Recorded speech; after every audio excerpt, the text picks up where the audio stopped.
దేశంలో బంగారం ధరలు భారీగా పెరిగిపోతున్నాయి. గత నెల రోజుల నుంచి గోల్డ్ రేట్లు ఆకాశమే హద్దుగా దూసుకెళ్తున్నాయి. ఇవాళ బంగారం ధరలు మళ్లీ పెరిగి లైఫ్ టైం హైకి చేరాయి. 10 గ్రాముల 24 క్యారెట్ల బంగారం ధర ఫస్ట్ టైం 84,000 మార్క్ దాటింది. దీంతో ఆల్ టైం రికార్డ్ క్రియేట్ చేసింది.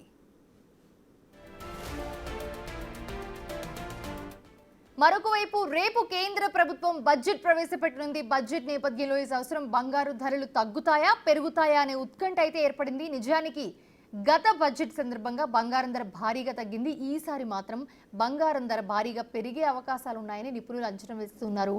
అంతర్జాతీయ పరిణామాలతో పాటు బడ్జెట్ మీద ఆధారపడి బంగారం ధరలు ఉంటాయని చెప్తూ ఉన్నారు.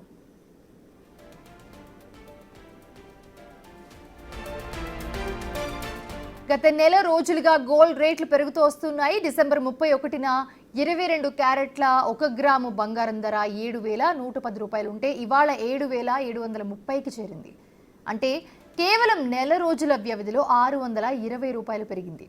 ఈ నేపథ్యంలో బంగారం ధరలు భవిష్యత్తులో ఎలా ఉంటాయి, బడ్జెట్ తర్వాత గోల్డ్ రేట్స్ ఏ రేంజ్లో పెరుగుతాయనే ఉత్కంఠ అందరిలో ఉంది.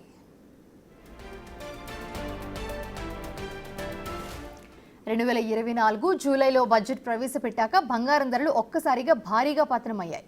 బంగారంపై దిగుమతి సుంకాన్ని 15% నుంచి 6%కి తగ్గించడంతో ఒక్కసారిగా గోల్డ్ రేట్స్ తగ్గాయి. కానీ ఆ తర్వాత అంతర్జాతీయ పరిణామాలు, రూపాయి విలువ పతనం కారణంగా బంగారం ధరలు పెరుగుతూ వస్తున్నాయి. తాజాగా అమెరికా అధ్యక్షుడు డొనాల్డ్ ట్రంప్ వాణిజ్య యుద్ధానికి దిగే పరిస్థితులు కనిపిస్తుండటంతో సురక్షిత పెట్టుబడి సాధనమైన బంగారం వైపు ఇన్వెస్టర్స్ పెట్టుబడులు మళ్లిస్తున్నారు.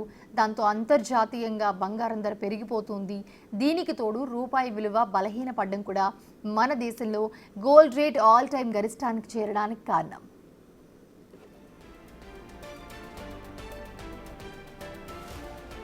బంగారంపై దిగుమతి సుంకాలను ఇంకా తగ్గించాలని నగల పరిశ్రమ కేంద్రాన్ని కోరుతుంది.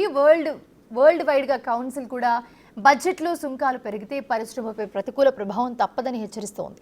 దీంతో విదేశీ మారక ద్రవ్య నిల్వలపై భారం తగ్గేలా, రూపాయి పతనాన్ని అడ్డుకునేలా బంగారం విషయంలో ఆర్థిక మంత్రి నిర్మలా సీతారామన్ ఏ నిర్ణయం తీసుకుంటారో అన్నది ఆసక్తిగా మారింది ఇప్పుడు.